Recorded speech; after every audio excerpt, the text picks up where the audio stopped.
장을 연결해 보도록 하겠습니다. 질의응답 계속 한번 들어보도록 하겠습니다. 상속자의 나라가 아니라 자수성가가 성공받고 인정받을 수 있는 나라가 되어야 된다고 생각합니다. 어제 이제 대선 후보로 선출된 첫날 저는 저희 집에서 이제 지하철을 탔습니다. 저는 서울시 노원구 상계동에서 삽니다. 대한민국의 많은 젊은이들이, 수도권에서 사는 많은 젊은이들이 처음 사회생활을 시작하는 곳입니다. 자수성가의 동네입니다. 저는 거기서 살고 있습니다. 그분들이 노력이 평가받고 인정받고 제대로 열심히 일을 하면 노후 걱정하지 않을 수 있는 사회가 저는 정상적이라고 생각합니다. 마음 선한 사람들이 마음 상처받지 않을 수 있는 나라가 그게 정상적인 나라 아닙니까? 저는 그런 나라 꼭 만들겠다는 각오로 정치를 시작했고 그 초심 지금도 똑같습니다.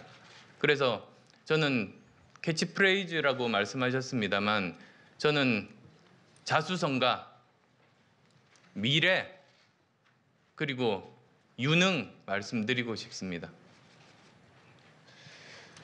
후보 수락연설에서 아주 표현을 잘하셨어요. 그러니까 겨울이 가서 봄이 온 게 아니라 봄이 왔기 때문에 겨울이 간 것이다. 안철수의 시간이 왔기 때문에 문재인의 시대가 갔고 통합의 시간이 왔기 때문에 패권의 시대가 갔다 이렇게 말씀하셨는데 문재인 민주당 후보와 패권을 동일시하고 계시는 것 같습니다. 그래서 안철수 후보가 통합을 이야기하시면서 친문 세력의 패권은 문제다. 아마 함께 하기가 어렵다라고 하시는 말씀을 계속 하시는 것 같아서 조금 모순되는 게 아닌가 싶은 생각이 들고요. 또 하나는 친문 패권의 실체가 무엇인지 그리고 친문 세력이 집권할 경우에 왜 문제가 되는지 이 부분에 대한 설명이 좀 명확했으면 좋겠다는 생각이 들어서 질문을 드리겠습니다. 실제로 정치하면서 계파 정치의 폐해를 절감했습니다. 계파 정치가 뭡니까? 끼리끼리 나눠 먹는 겁니다.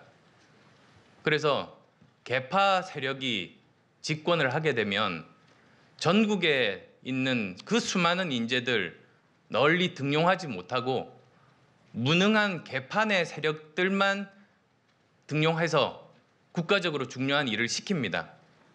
그래서 무능한 정부가 되고 부패한 정부가 되고 실패한 정부가 되는 겁니다. 계파 세력이 집권하면 무능하고 부패해집니다.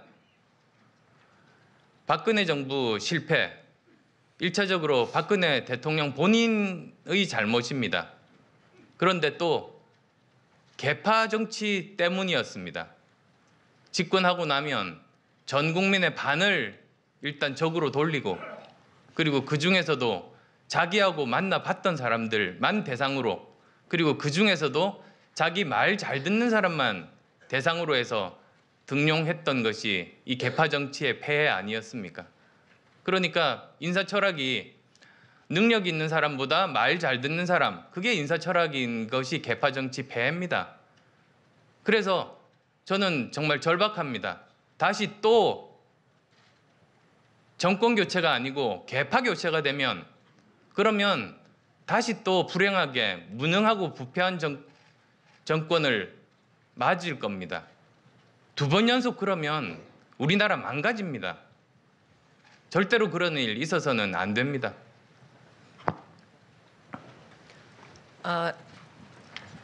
대선 이후 얘기를 좀 해보겠습니다. 이번에 대통령이 되신다고 해도 국민의당 현재 의석수가 40석이고 그래서 세력 기반이라든가 안 후보님 주변의 인력풀도 굉장히 얕다는 평가가 많은데 어떻게 국정 운영을 하실 건지 주변의 걱정과 지적들이 좀 있는 것 같은데요. 혹시 보관이 있으십니까? 오히려 저는 반대로 이제 여쭙고 싶은 부분이 박근혜 대통령이 당선될 때 150석 넘는 의석을 가지고 있는 정당 소속이었습니다. 과연 그러면 국정 운영이 매끄러웠는가? 통합의 정치를 했는가? 그렇지가 않습니다. 그래서 결국은 대통령 본인이 문제인 겁니다. 대통령 선거입니다. 국회의원 선거가 아닙니다. 그래서 과연 그 대통령 그 개인이 얼마나 통합의 리더십을 발휘할 수 있는 사람인가, 그게 정말로 중요합니다. 이번에는 국민의당이 집권해도 여소야대이고 민주당이 집권해도 여소야대입니다. 양적인 의원 숫자 차이가 있을지라도 질적으로는 차이가 없습니다. 그러면 과연 누가 그 개인이 얼마나 통합의 리더십을 발휘하는가, 이제 그걸 국민들께서 이제 평가하실 겁니다. 그러나 국정이 그리고 인력 풀까지 제가 말씀을 드리려고요. 그리고 인력 풀들은 정말 우리나라에 좋은 인재들이 많습니다. 저도 여러 현장에서 일해봤지 않습니까? 저는 의학자였었고, 그리고 IT 과학 기술자였었고, 벤처기업 경영자였었고, 대학 교수였습니다. 이런 많은 실제 현장 경험을 제대로 해보면서 우리나라 5천만 명밖에 안 되는 이 규모에서 모든 분야마다 세계 탑 수준의 전문가들이 다 포진하고 있는 걸 봤습니다. 이 사람들이 대한민국의 문제를 풀 책임을 맡으면, 그러면 대한민국 문제들은 지금보다는 훨씬 더 제대로 잘 풀 수가 있는 겁니다. 인재가 있습니다. 그래서 저는 그 섀도우 캐비넷에 대해서 지난번에 한번 질문을 받은 적이 있습니다. 그래서 제가 답변은 이랬습니다. 섀도우 캐비넷이 여러 가지 장점이 있습니다. 특히 이번에 그 인수위 기간이 없기 때문에 미리 준비한다는 측면에서는 좋은 측면이 있습니다. 그런데 이제 결정적인 단점 중에 하나는, 그렇게 되면 자기 캠프 내에서 자기 편 중에서만 인재를 등용하는 오류에 빠질 수가 있지 않습니까? 그래서 저는 그랬습니다. 저는 상대편 캠프에서 치열하게 반대편에서 싸우던 사람도 이 문제를 푸는데 그 사람이 최적의 사람이라면 그 사람 등용해서 쓰겠습니다. 그랬습니다. 그게 통합의 정치고 다음 정부는 반드시 그게 필요합니다. 대한민국 전체를 인재풀이라고 보면, 그러면 누구는 인재가 많고 누구는 인재가 적다. 그것도 일종의 옛날식의 편가르기 사고방식인 셈 아니겠습니까?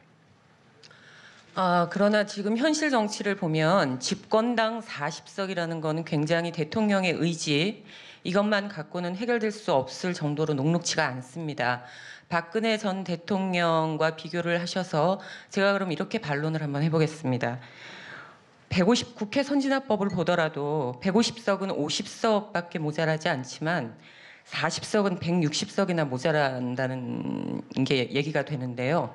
이렇게 되면 그 장관 한 분 임명하는 것, 그리고 법안 하나 통과하는 것 굉장히 어려울 수밖에 없는데, 이게 과연 대통령의 의지라든가 협치 정신 이런 걸로만 풀어갈 수 있다고 보시는지, 이 부분에 대한 또 생각이 있으시다면 말씀 부탁드리겠습니다. 오히려 120석이 있으니까 그냥 여소야대인 상태에서 자기들 편만 가지고 밀어붙이고 계속 그렇게 국회와 대치 상태에 놓일 수도 있습니다. 그건 개파 정치에 이제 이렇게 갇혀버리면 그런 상황이 전개될 수도 있습니다.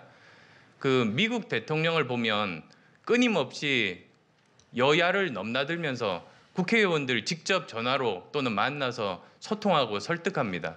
근데 이제 우리나라도 그럴 때가 됐습니다. 국회의원들 직접 만나서 이렇게 설득을 하면, 지금 국회의원들 한 정당 내에서 당론을 통해서 함께 모든 사안들을 결정을 하다 보니까 결국은 편가르기가 되는 건데, 저는 이제 우리나라 정치가 더 발전하기 위해서는 국회의원이 가지고 있는 원래 고유 권한, 한 사람 한 사람이 헌법기관 아니겠습니까? 그 정신에 입각해서 한 사람 한 사람이 자기 소신대로 투표에 나서게 되면 훨씬 더 개혁할 수 있는 가능성들이 높다고 봅니다. 그게 또 국민의 요구고, 저는 시대적인 역사의 흐름이라고 저는 생각합니다. 다당제, 그리고 개개인들이 하나의 입법 헌법기관으로서 본인 판단에 의해서 모든 일들을 처리하는 것, 이런 정치 문화가 조금씩 만들어져야 되고, 지금까지는 대통령이 당선된 사람들이 국회에 전혀 손 내밀지 않고 위에서 군림을 했었다면 저는 절대로 그러지 않겠습니다. 하나 보충 질문 드리겠습니다. 만에 하나 안 후보께서 대통령이 되면 아마 자연스럽게 정치권의 이합 집산도 생기고 정계 개편 일어날 수 있을 것 같은데 그럴 가능성까지 그럴 필요 없다라고 차단을 하시는 겁니까? 저는 인위적인 정계 개편은 시도하지 않겠습니다. 근데 사실 정치가 현실이지 않습니까? 예를 들어서 만약에 대통령이 당선을 하시면은 조각을 해야 되고요. 그다음에 안 후보께서 제시하신 공약 중에서 새로운 정부에서 추진해야 될 무슨 개혁 법안도 있을 테고, 근데 국회에서 법안 통과는 아시다시피 과반이 있어야 됩니다. 의석 과반이 있어야 되고, 역시 장관 임명도 인사청문회라든지 이런 걸 거쳐야 됩니다. 현실적으로 40석으로는 이런 이 국정 운영을 하기에 무리인데, 그러면은 이 선거 기간 동안에 단일화라든지 연대를 안 하신다면 선거 이후에 그 연정과 관련한 연정이라는 표현은 결국 그 의석을 과반 의석을 확보하기 위한 어떤 그런 그 법안 통과 과정에서 대통령 혼자서 그 의원들을 찾아다니면서 설득한다는 것은 사실은 미국 정치에서도 녹록지가 않습니다. 오바마도 사실은 그래서 많이 실패를 했는데, 그거 말고 제도적으로 그 연정을 할 수 있는 그런 보관도 있습니까? 다음 정부는 어느 당이 집권해도 여소야대 아닙니까? 그래서 당연히 이제 선거에서 이제 집권한 당을 중심으로 해서 다른 당과 이제 그 정권 초기에 서로 치열하게 서로 협의가 일어날 겁니다. 그래서 제가 좀 넓은 의미에서 그래서 협치의 틀을 만들어야 한다고 말씀을 드렸습니다. 근데 뭐 그 중에서는 그 여러 가지 뭐 연정에 가까운 형태도 있을 테고 여러 가지 형태가 있을 겁니다. 안정된 그런 그 국정 운영을 해야만 된다는 국민들이 요구가 굉장히 높습니다. 거기에 따라서 저는 조속한 시일 내에 그런 부분들은 결론이 날 수 있으리라고 봅니다. 근데 이렇게 질문을 드려보겠습니다. 아까 그 탄핵 반대 세력과는 연대하지 않겠다라고 하면서 바른정당 유승민 후보에 대해서도 사실은 박근혜 정부를 박근혜 정부를 만든 사람이기 때문에 같이 연대하지 않겠다 그러고, 사실은 문재인 후보와 관련해서는 패권주의 후보로 이렇게 배제를 시켰는데, 선거가 끝났다고 해서 사실은 이렇게 그 배제됐던 정당이나 세력들하고 그 연정이 쉽게 되겠습니까? 저는 다음 정권을 꿈꾸면 안 된다고 말씀드렸습니다. 입법할 때 모든 정당들을 다 설득하는 거 아닙니까? 그래서 입법할 때 모든 정당들과 협의하고 설득하는 건 국회에서 너무나 당연하게 해야만 되는 일입니다. 그래서 그건 전혀 다릅니다. 민주당 후보 경선 과정에서 안희정 충남지사가 대연정 이야기했을 때 우리 안철수 후보께서는 어떤 생각을 하셨습니까? 좋은 아이디어라고 생각하셨습니까? 아니면은 좀 섣부른 아이디어라고 생각하셨습니까? 그 선거 전이라면 그건 섣부르다고 저도 제 의견을 밝혔습니다. 예, 섣부른 아이디어다. 그런데 지금 저희가 이렇게 질문 드리는 게 안철수 국민의당 후보가 대통령 선거에서 승리하고 나면 그 다음 상황에 대한 우려가 분명히 존재하는 건 사실인 것 같습니다. 그리고 지금 안 후보님 말씀하시는 걸 보면 대통령의 선한 의지 그리고 치열한 노력으로 충분히 그 상황을 돌파해낼 수 있다고 생각하시는 것 같은데, 뭐 아무리 그 말씀을 저희 또한 선의를 믿는다고 하더라도 정치 현실이 과연 그렇게 녹록하게 대통령의 의지만으로 노력만으로 풀어 나갈까? 그런 면에서 보면 국민의당 40석이 된다고 하더라도 40석의 국민의당이 집권당이 됐을 경우에 뭐 협치를 하든 아니면 자연스럽게 정계 개편돼서 또 다른 정당으로 탈바꿈하든, 한때 한 식구였던 민주당이 그래도 그나마 가장 가까운 협치의 대상이 될 수 있을까요? 아니면은 민주당 말고 그 다음으로 가장 많은 의석을 갖고 있는 자유한국당, 집권해서는 안 되지만 협치할 수 있는 가능성이 있는 자유한국당이 그다음 협치의 대상이 될 수 있을까요? 국민의당 네. 안철수 후보의 관훈 클럽 토론 중간에 다시 한번 더 듣고 왔는데요.